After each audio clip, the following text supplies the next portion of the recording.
if you'd all put your hands together for Dan Coleman.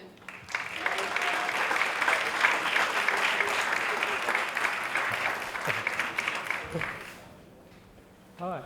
Hello, everyone. So thanks for having me. So I'm here to talk about the challenges that you guys as retailers face when you're trying to manage like multiple agencies. I've actually got 100 slides here in a 30-minute slot, so I'm going to have to motor on a bit. But first things first, who am I? So why should you listen to me? I took a slightly weird route into e-commerce about 20 years ago. I actually came in from the Formula One motorsport industry. Since then, I spent 13 years client-side, 5 years consulting to both merchants and agencies. In the last 3 years, I've been the ops director for Red Hot Penny, who are an award-winning digital marketing agency. I'm also a narrowboater, a keen runner, and if you couldn't guess by looking at me, I'm a bit of a metalhead. So when I was consulting, really the first question that a lot of my clients would ask me was, "Can you help me to find a new agency?" I would respond, "Of course." See, I knew exactly how this was going to go. I'd been running supplier selection processes for years, so I'd go into the clients, I'd find their requirements, I'd speak to prospective agencies, build a shortlist, we'd create weighted score sheets, we'd get the shortlisted agencies into pitch, we'd pick the right ones that, to meet our budget and cultural fit and who could best deliver on our requirements. We'd get them onboarded, and then nothing changed. So the problem was the clients, they'd get a new agency. Quite often they'd feel that they didn't have a sense of ownership when it came to the work that was being done on their behalf. The reporting they were getting was maybe a little bit unhelpful.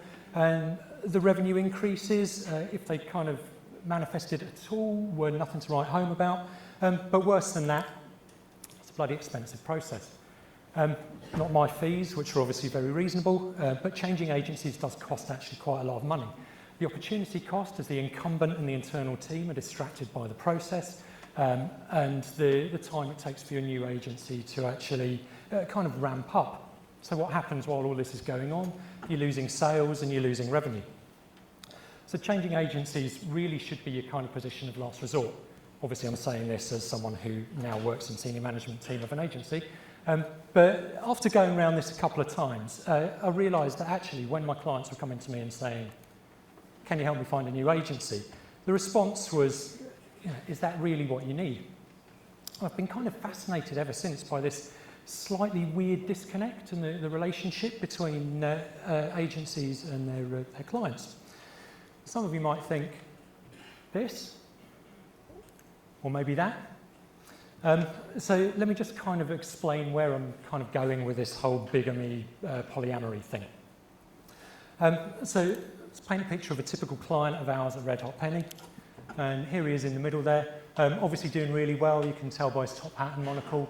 He's working with a great bunch of agencies. He's got his PPC team, his developers, social media, email marketing, SEO. Got some internal stakeholders like IT, finance, product and merchandising, all of these kind of people. So it's kind of a lot to juggle, right? And so your e-commerce lead in these types of places, they tend to complicate things by doing this. So they're managing a number of simultaneous relationships in isolation.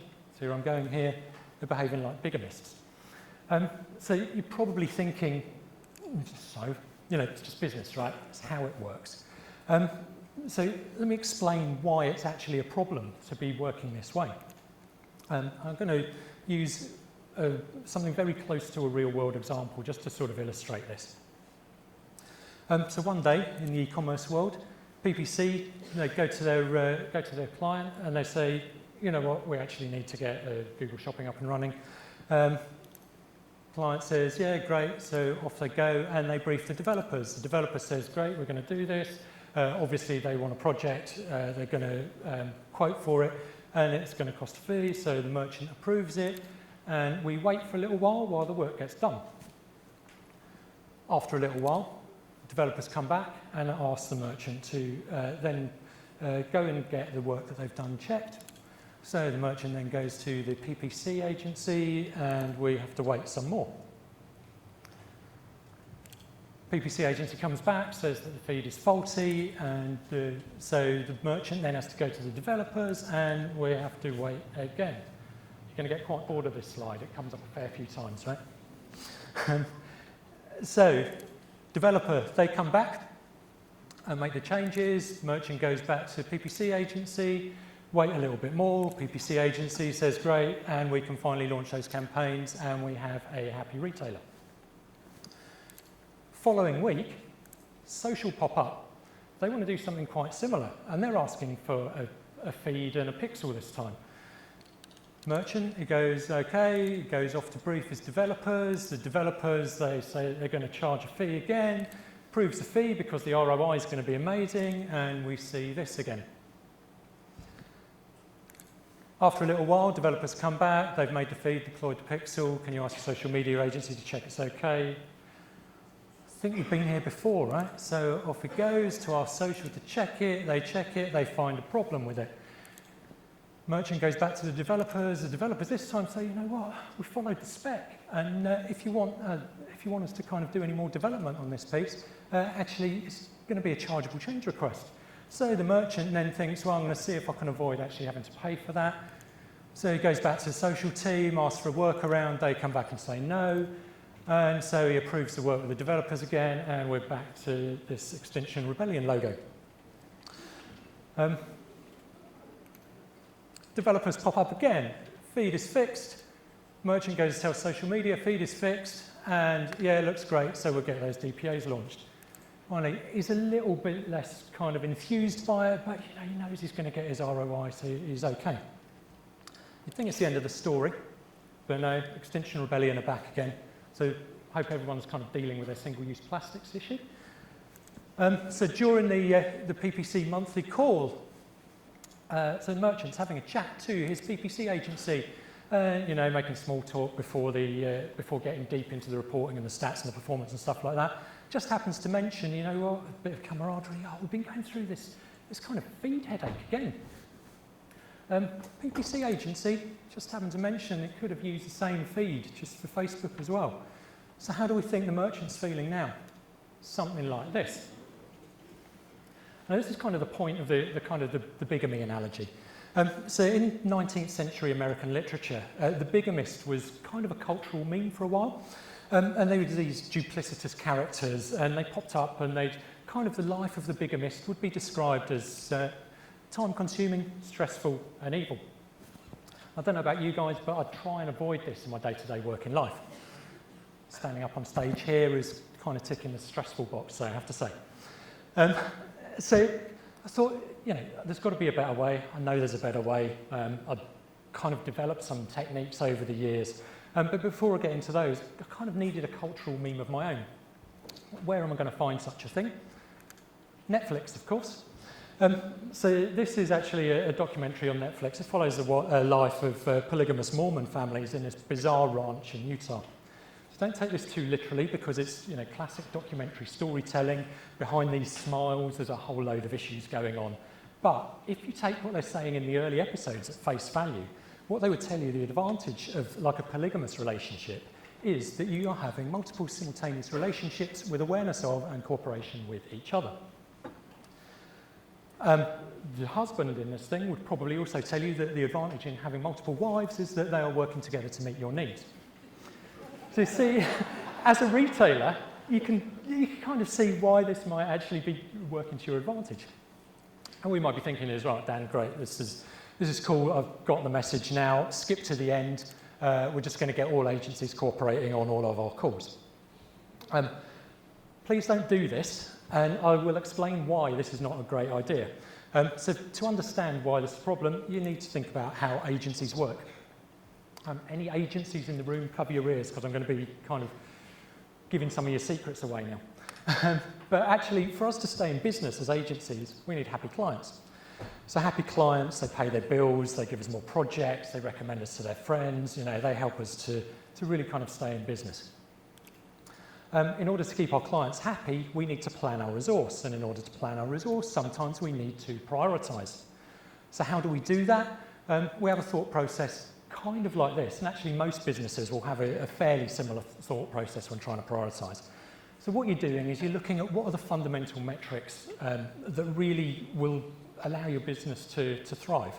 And those typically in agency world and in a lot of other different types of business are revenue growth and profit. So we can plot them like this. What we can then do is once we've got this grid, we can plot all of our clients relative to each other. And so we get a spread something like that. And then all other things being equal, if we're having to weigh up priorities of one client versus another, we would look at who are in the various quadrants and they would be prioritised something along these lines. So obviously top right, there are the ones that you're going to deal with first, then bottom right, top left, bottom left. Really, as retailers, what you want to be doing is staying on the right-hand side of that growth line. So what should we do then? Glad you asked. So I've got 6 steps here that you can actually take away that don't really take a lot of change in your organisation to start really implementing, which will help you to get a bit more efficiency from the way you're working with all of your multiple agencies there. So step 1 is to understand your objectives. Most of you probably thinking, I'm already pretty clear on that, but I guarantee that there are some people who think that their objectives can be summarised like this. Problem with that is it's more of an ambition than objective. I mean, those of you familiar with SMART goals, this kind of fails on specific, probably on relevant as well. It's not a very good objective at all. So I've been into a lot of retailers, they've told me, this is our objective, and I'll pull a face. And so they'll start to backpedal a bit and say, no, we can do this because we've got this great new product. Whoop, there we go. Great new product launching that's it's going to be really hot. So we can turn that into an objective really easily, right? Something along the lines of selling 10,000 units of this product during a financial year. Those of you familiar with SMART objectives, it's a much smarter way of doing it. Now, there's kind of no hard and fast rule with how you should create these objectives, but typically I'd recommend that you get about 5 of them of this sort of magnitude. Make sure that they will take more than probably a quarter to actually for you to actually kind of succeed on these. Anything less than that, then actually what you're creating is more of a to-do list than a set of objectives. And also make sure that there's things that you can complete kind of within your current financial year as well. The reason I say that you probably need about 5 of them is if you get blockers on 1 or 2, you still know that you've got places actually where you can focus some of your activity. So we've got our objectives in place. What do we think the next thing we do is? We have to tell people about them. So for the retailers in the room, it's a kind of a fun experiment you can do when you get back to the office tomorrow. Actually, just email all the internal stakeholders and your agencies. Just ask them the simple question, what are our objectives as a retailer? Now, if they don't come back with very, very similar wording, very similar language, and actually similar content, then probably you've not done a good enough job of communicating your objectives there. So I've actually got a fairly simple spreadsheet that really helps with this. You can actually grab this if you go to Red Hot Penny HQ. There should be a pinned post there or a pinned tweet where you can download a couple of the templates that I'm actually going to reference through the next couple of steps. But what we do here is we basically simple spreadsheet up the top, what the objectives are. Key result is an attempt to kind of make them a bit smart. And then at the bottom, you just have each of the different work streams that you've got going on and which objective that they're actually relating back to, obviously charting the progress and some very basic sort of project management metrics. But what's great about this format is you can very quickly use it as a reference. You can use it as the agenda on kind of calls with your agencies and things like that. And if any kind of piece of work pops up, you can actually quickly reference, is it actually going to move us towards any of our current objectives? And if not, is there something else that we should be focusing on? You can also use it as a bit of a way to defend yourself against senior management sometimes. I've had clients where like the managing directors or the CEOs have still been very involved, and they've come to kind of their e-commerce leads with some vanity projects, put a big video of me on the homepage. You can push back and say, it doesn't really meet any of the objectives we've actually agreed. And so, handy reference format. Honestly, you'll find that if you use this, it will make things that much more efficient. So step 3, you need to get a feel for your current relationship health. So if you remember this, What you're really trying to do here is work out if you are in quadrants 1 or 2 where you want to be. It's not really as simple as just phoning up your agencies and saying, you know, oh, do you use one of these matrices, and if you do, where do we sit? Because actually your account manager, if they're doing their job properly, they're going to make you feel like you're right up there in number 1. So what we need to do is kind of look at our own sort of warning signs, really. Look at our own behaviours, look at how the agencies are responding to us. So some of the things you can look out for are, you know, are we paying our invoices on time? Are we asking for quotes for a lot of work that doesn't really get signed off? From the agency side, actually, the process of quoting does take a lot of time and resource and actually puts a drag on that kind of profit metric. So is the communication structured or ad hoc? Is the agency starting to push back when we're asking for things? You know, how urgently are they responding to our requests for meetings or to get onto calls and this kind of thing? Do you feel that you're getting good value from them? And you know, are you constantly sort of asking for discounts because you're not really feeling that they're delivering good value for money? So once you kind of understand these types of things and the warning signs, you can take steps to kind of shift behaviours, both by having frank conversations with the agency and just shifting your own internal behaviours to try and get yourself up over to the right-hand side of this chart now. 4th tip, find out where the expertise is. Now this one's really kind of came from the early days when I was going into Magento retailers, and they're asking me to help them find new agencies. I'd be like, what's wrong with your current Magento agency? Why do you really want to switch? Because obviously we know now that switching agencies, big opportunity cost. And quite often the retailers would turn around and say to me, well, you know, they're kind of good at what they do, but they're just doing what we ask. They're not coming back to us with enough ideas. You know, they're supposed to be the e-commerce experts here. Let's just think about that for a second. So you, the retailer, are pissed off at your developers because they aren't telling you, the retailer, how to do retail. So if we put it like that, it sounds a bit mental. So how do you find out where the expertise is and where the expertise gaps are? So I use, again, you can download this from the pinned tweet there on Red Hot Penny HQ, a RACI matrix. Those of you who aren't familiar with RACI, so that stands for Responsible, Accountable, Consulted, Informed. So you start by not finding out who's responsible for any work stream. You first start with who is accountable. So this is where people tend to get a little bit confused. So the first thing is the accountable person is the one whose arse gets kicked if things go wrong, but they're also the one who gets all of the praise when things go right. 9 times out of 10, that's actually going to be you, the retailer, and that sometimes surprises people. See, if we think about a kind of standard sort of marketing scenario, you've got a PPC agency there, and you're thinking, well, surely, you know, the PPC agency are accountable for our PPC performance. Not so. And the reason is that your PPC agency, they might be sending a load of qualified traffic to your product page. It's people high intent, they're looking to buy, but what if you've jacked the prices up? Or what if the product is out of stock? Or what if your product copy is doing such a terrible job of actually selling the product once they've landed on the page that you've kind of rattled yourself there and no one wants to buy it anymore? So the accountable is almost always going to be you, the merchant. The responsible, you can have multiple people responsible in this column. Typically it's your agencies, your consultants, your internal stakeholders, developers, all these kind of things.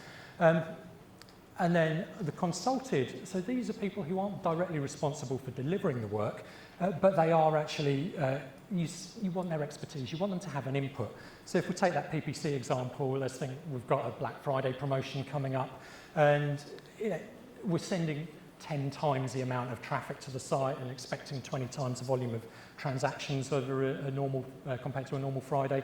So you might actually want to speak to your Magento agency and say, you know what, are we actually going to handle this volume of traffic and transactions, de-risk the whole thing. And then you've got informed, so these are the people who you're just telling what you're doing or what you've done.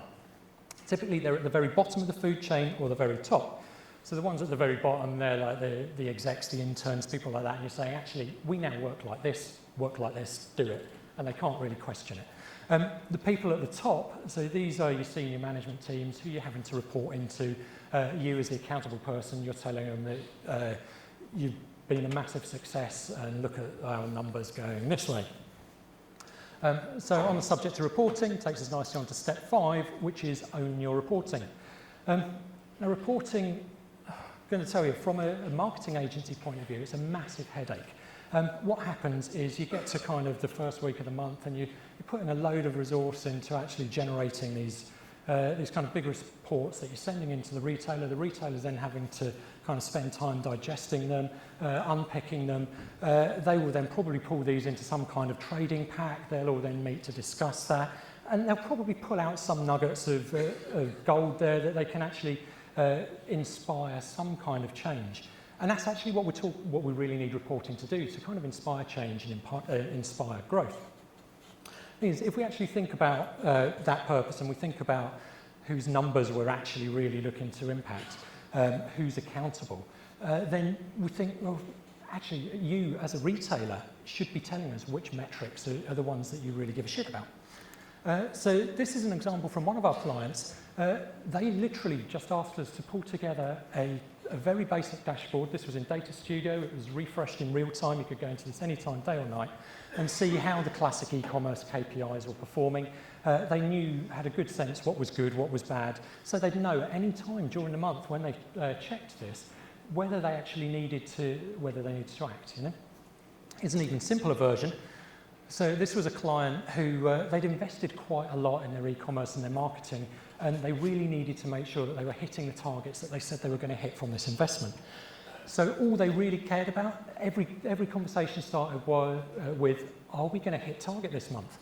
So we just created a dashboard. We've got a bunch of data sources, used a bit of kind of clever maths behind the scenes, which would tell you the projected monthly total. So within a few days into the month, typically around 5 days, you'd know with a fair amount of certainty whether you were going to hit the target or whether you were going to be a way off. If you're going to be a way off, so you can do things like bring forward promotions, you can extend sale periods, all of this kind of stuff. But it's giving you the heads up that you need to act now rather than when you next actually get a chance to speak to the agency and say, you know, I've noticed that there might be a little bit of a problem here. The revenue per day one was sometimes quite useful as well, because if that dropped off all of a sudden, you'd know that there was potentially a technical issue that you needed to look into. So it could be a kind of early warning sign there for those that didn't have those early warning signs from anywhere else. So then the final step, final tip that I'm going to give you is to make the conversation about your performance and not theirs. So quite often a retailer, you'll be talking to your marketing agencies, you'll be talking to your Magento agencies, the various e-commerce stakeholders. You kind of be saying, you know, what are you doing to hit target this month? We're a bit worried. How are you going to kind of deliver the metrics that we kind of agreed? Problem is with phrasing it like that is you actually set whoever you're talking to on the defensive a little bit. Everyone thinks they're doing a great job, right? So if you kind of position it a little bit negative, they're going to be looking, rather than looking at how they can help you, they're going to be looking at ways to kind of justify their position and kind of explain why maybe the KPIs aren't where they should be. Whereas if you turn that around and make it more of a kind of request for help, you'll find that people actually generally really do want to help when asked for it. And so they'll be a lot more proactive in bringing suggestions to the table. So if we revisit our retailer again, actually take some of these tips and let's look at how it might have kind of played out. So he's going to his group of agencies and he's saying, you know, we've secured some extra budget and what should we do about it or do with it to increase our revenue? So they come back with some suggestions. He's happy with those suggestions. What do you need? So they come back and say, we need a feed and a pixel. We've kind of seen how this plays out. It might actually derail at this point. But no, because the developers pop up and say, you know, we've got this great extension. Can you work with it? They both agree.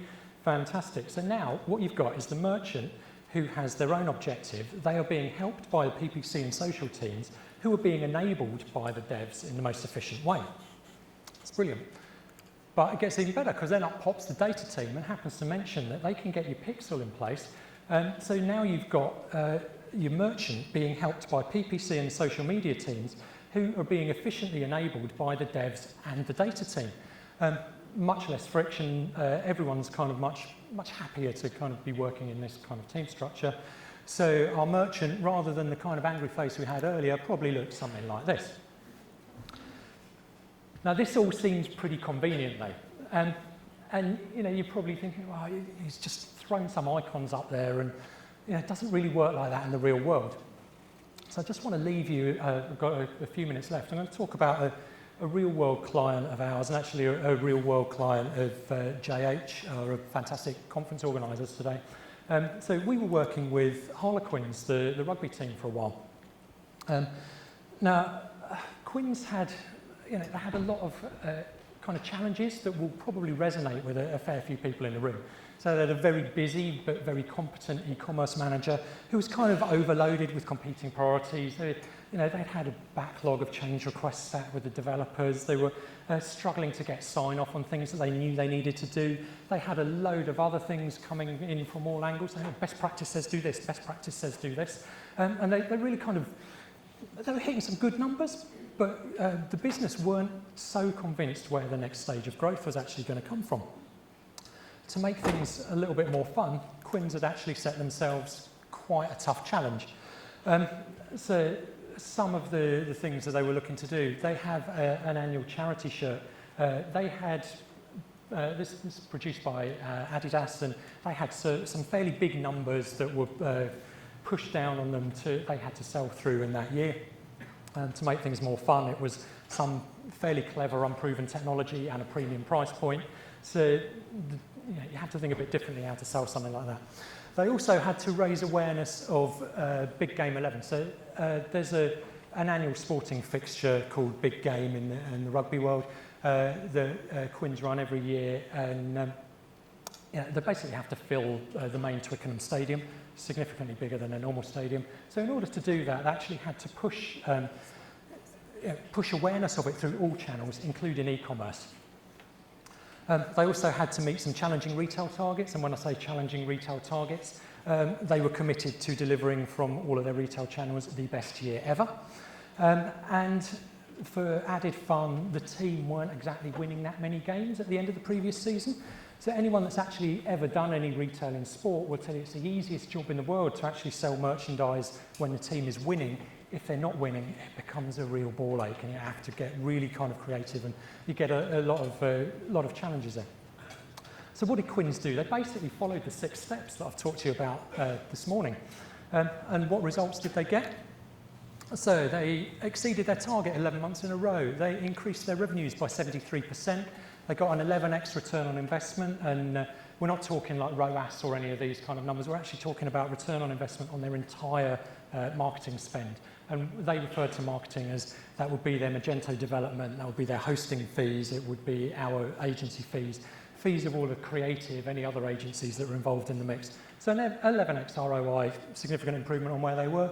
And then just a nice vanity stat, they were nominated for 4 marketing awards as well. So I don't know about you guys, but if I was retail side, I'd be fairly happy with some numbers like that. So this was fairly rapid delivery. I know I gave myself 100 slides, 30 minutes. I've just about managed to bring it in. So all that remains to say really is thank you for listening. I've been Dan Coleman. Please do give us a follow on Red Hot Penny HQ. Or if you're more into narrowboating, heavy metal and long distance running, I'm not that hard to find on Twitter either. So thanks very much.